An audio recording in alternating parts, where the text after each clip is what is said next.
Good afternoon again. So I've had a little trip to the shed and I've got out two of probably my favourite moulds, which is the Hobbymaster B26 or A26 as it was. And I've managed to acquire three of these over the years. These two in front of me and the green bomber variant from Korea. That's actually at my mum's, so I can't get all three out at the same time. But I thought I'd go over something I've not really covered before. I've only taken these out of the box once before since I bought them. This one here I bought around about 6 years ago. I lived at the old house and literally took it out for a quick photo shoot.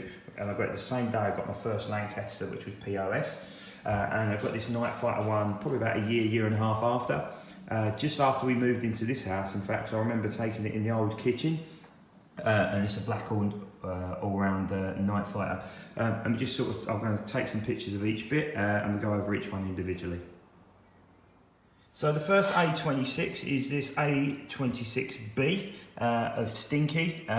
This was introduced just after D-Day.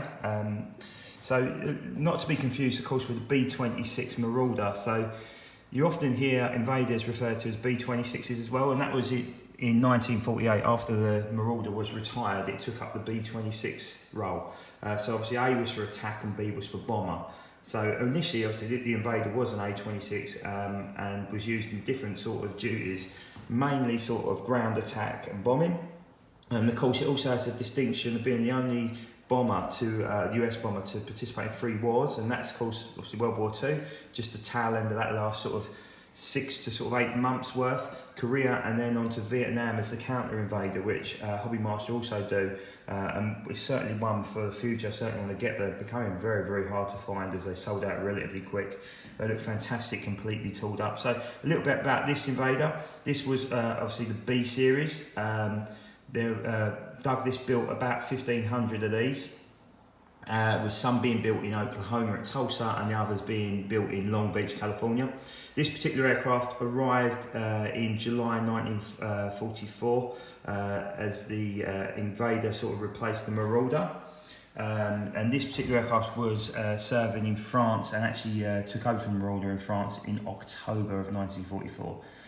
Just shortly after the Ardennes campaign, and it was actually much improved on the Marauder, as it was a bit of a flying death trap at the time. It didn't have any glide capability at all, and wasn't particular. I think the crews were quite fond of them as such, but they weren't the nicest and easiest aircraft to fly.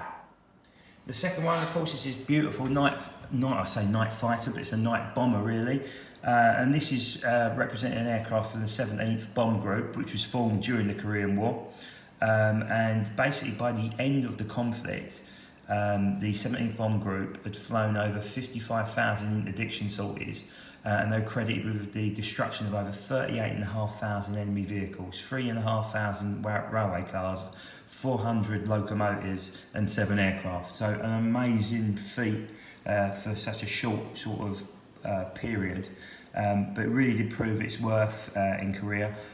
They did start on day missions, but obviously due to the paint scheme here, they ended up mainly on night missions. Wouldn't have been a lot of good during the day over a snow-covered landscape, that's for sure, in black.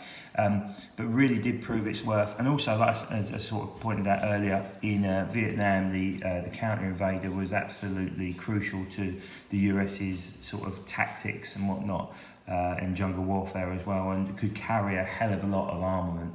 So there you go, just thought I'd do a very quick video on both. I'll post some pictures up on Instagram and the page later on, and as I've got that rare distinction of being off this week, 2 days during the middle of the week, I'll try and see if I can do another one tomorrow because I'm a little bit behind with it all.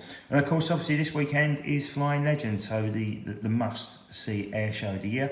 Be interesting to see your opinions on the lineup this year.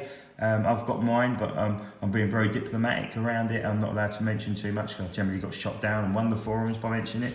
It's still going to be a great weekend. The weather looks set fair, but it would be interesting to see your opinions of the lineup and what you're looking forward to as well.